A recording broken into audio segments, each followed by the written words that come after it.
ఇళ్లలో భగవంతుని యందు భక్తి ఎక్కువైపోతే గోడకి రాళ్ల కింద అంటించేస్తారు. అంతేకాని అయ్యో సింహాసనం దాంట్లో మూర్తి పెట్టి మనం పూజ చేద్దామని ఉండదు. గోడలకి పెంకులు కింద ఉంటారు ఈశ్వరుడు, గోడకు కట్టిన పిడకల్లాగా. ఇప్పుడు ఇంకో చోట ఏదో నువ్వు దర్శనానికి పెట్టుకుంటే వేరు, పూజా మందిరంలోనా అది? Is it the way in which you are expected to worship the god? How silly it is. ఒక చిన్న సింహాసనం పెట్టి అందులో నువ్వు ఒక 2 మూర్తుల్ని పెట్టి పూజ చేయాలి. నువ్వు వాళ్ళకి రేపొద్దున్న ఎప్పుడైనా అభిషేకం చేయవలసి వస్తుంది, ఎలా చేస్తావు? గోడ మీద వాటర్ జట్టు పెట్టి కొట్టాలంతే.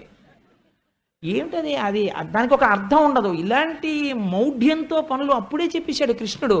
అందుకని పెంకుల మీద ప్రింట్ వేసేవాడు, దాన్ని అంటించుకునేవాడు. కాబట్టి ఇవి తీసుకొచ్చి ఆయన వాటన్నిటిగా గోడకి ఎంత స్పష్టంగా వాడారో చూడండి. పోతన గారు వేలుపులటె నాకంటెను వేలుపు మరి ఎవ్వడనుచు వికవికన గిమా వేలుపుల గోడ పైనో హేలావతి